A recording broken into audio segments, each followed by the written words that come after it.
राधे राधे गुरुजी। राधे श्याम। गुरुजी आपके चरणों में कोटि कोटि प्रणाम। मेरा नाम ही ढोलकिया है। गुरुजी मुझे आपसे एक सवाल है। गुरुजी अगर आपको लगता है कि हमें हिंदू राष्ट्र बढ़ेगा, क्या लगेगा? हमारा हिंदू राष्ट्र बढ़ेगा, आपको लगता है? बढ़ेगा कि बनेगा? बनेगा। अगर मैं बन जाऊं कुछ तो बना दूं, अभी बना दूं मैं हिंदू राष्ट्र। मैं न्यूज़ चैनलों में देखती हूँ कि बांग्लादेश में कितना बुरा हो रहा है हिंदुओं के साथ। वो देख से ही रोना आ जाता है। आप कुछ ऐसा बताइए जिसे आप कुछ बोले, हम उसे बढ़ाने के लिए हम कुछ कर पाए और हमारा हिंदू राष्ट्र आगे बढ़ा पाए। How old are you? 12। जो बात 12 साल के बच्चे के दिमाग में आ रही है वो बांग्लादेश को देखकर, यही बात जवानों को और बूढ़ों को क्यों नहीं समझ में आ रही है? ये हमारा क्वेश्चन है कि एक बच्चा बांग्लादेश की कंडीशन न्यूज़ चैनल पे देख के डिस्टर्ब है, परेशान है, और हम हमारे देश के नेता, इवन पॉलिटिशियंस, कोई विषय इस पे नहीं रख रहे हैं कि नहीं, हमको हमारे आने वाली पीढ़ी अपने देश में बचानी है। मुझे किसी पार्टी से कोई प्रॉब्लम नहीं है, लेकिन मेरे देश की पब्लिक तो मुझे बचानी पड़ेगी। उसके जिस कुर्सी पे मैं बैठा हूं, चाहे वो सांसद हो, चाहे मंत्री हो, चाहे कोई भी हो, XYZ, even officers, military mans, जज, जो भी हैं, जो उस कुर्सी पे बैठे हैं, ईमानदारी से क्या वो आने वाली इस पीढ़ी को बचाने की कसम खा रहे हैं? इन बहन बेटियों की इज्जत कौन बचाएगा? किसके हाथों सुरक्षित है? क्या इनका भविष्य सुरक्षित करना हम सब की रिस्पॉन्सिबिलिटी नहीं है?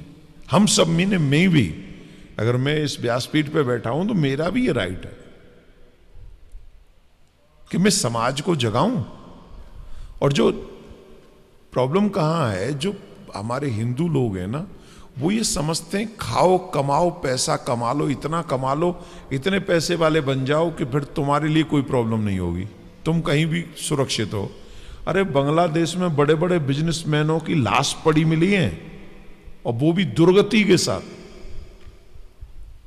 उन्हीं के यहां काम करने वालों ने उन्हें सीधा काम पे पहुंचा दिया। उनकी प्रकृति वही है, उनका नेचर वही है।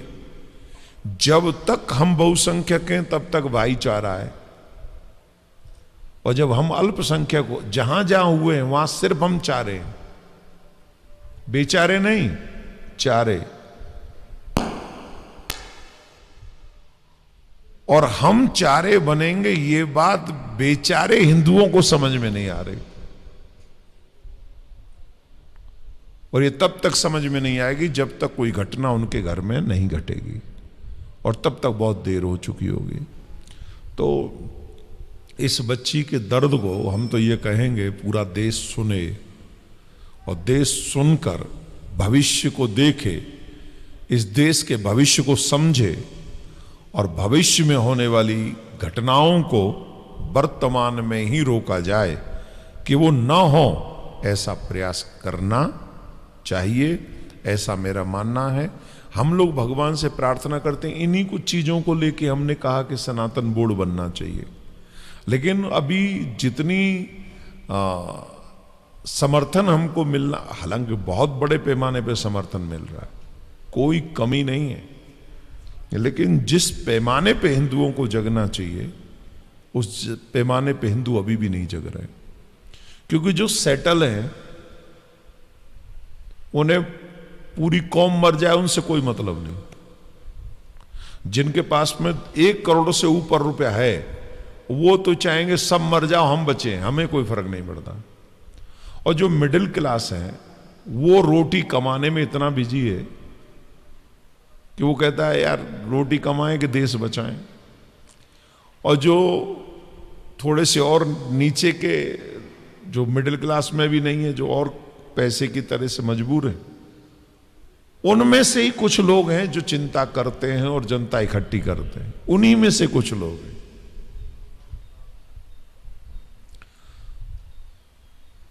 तो ये सोचनीय विषय है कि बाकी के लोग से अब इस देश का माल खाने के लिए बैठे। जो दर्द इस बच्ची के मन में है, वो दर्द हर हिंदुस्तानी के मन में क्यों नहीं है कि बांग्लादेश में जो कृत्य हुए, कुकर्म हो रहे, अभी भी हो रहे हैं टिल टुडे। सिर्फ मंदिर ही नहीं जलाए, मंदिर ही नहीं तोड़े, सड़कों पर बहन बेटियां कैसे घसीटी गई हैं, कैसे उठा के भाग गए, घर में से खींच के ले गए, और इसके बाद भी हिंदू शांत है। ये शर्मनाक है, ये शर्मनाक है। अगर 12 साल की बच्ची इस बात को कह रही है, तो जितने भी हिंदू जाति के पुरुष हैं उनको डूब मरना चाहिए, और उन्हें यह समझ लेना चाहिए कि हिंदुत्व के जितने भी पुरुष हैं वो कायर हैं। हमारी बहन बेटियों को तुम पर अब भरोसा नहीं रहा है, तुम किसी लायक नहीं रहे हो, तुम पुरुष कहलाने के लायक नहीं हो। अगर हमारी बहन बेटियों को ऐसा सोचना पड़े कि बांग्लादेश में ऐसा हो रहा है तो कहीं देश में ना हो जाए, ये सोचने वाली बात है। पुरुष वही है जिससे 3 चीजें सुरक्षित होनी चाहिए। अगर तुम सच्चे पुरुष हो तो 3 चीजें सुरक्षित होना कंपलसरी है। एक, तुम्हारे घर की बहन बेटियों की इज्जत, दूसरा तुम्हारा धर्म, और तीसरा तुम्हारा देश। जो इन तीनों को सुरक्षित कर सकता है वही पुरुष है, और जो इन तीनों को सुरक्षित नहीं कर सकता है उसे पुरुष कहलाने का कोई अधिकार नहीं। तो जो दर्द इस बच्ची के मन में है, और ये बोल गई, शायद कितनी तो बोल भी नहीं पाती हैं, डर के बैठी हैं, प्रार्थना करती हैं हमारे देश में ऐसा ना हो। और कई बहन बेटियां ऐसी भी हैं जो बांग्लादेश का दृश्य देखने के बाद भी कहती हैं इट्स ओके, यहां थोड़ी हो सकता है। कई ऐसी भी मिलेंगी हमें जिन्हें छोड़ो। तो आप सब जागें और देश को सुरक्षित करने के लिए हमें सनातन बोर्ड बने और देश हिंदू राष्ट्र घोषित हो, ये सबसे अच्छी बात होगी। हम प्रार्थना करते हैं। राधे श्याम। राधे श्याम। आप जन्मभूमि के लिए आप जो भी कर रहे हो, हम आपके साथ हैं गुरु जी। धन्यवाद गुरु जी। भगवान करे सब सनातनियों के हृदय में ये बात आ जाए कि हम पहले जन्मभूमि बनाएंगे, सनातन बोर्ड बनाएंगे और सनातनियों को सुरक्षित करेंगे। हम किसी को मारना नहीं चाहते, पर कोई हमें मारे, ये न्याय है क्या? ये तो न्याय नहीं ना, ये तो अन्याय है। तो अन्याय नहीं होने देना चाहते, बस सिंपल सी बात है।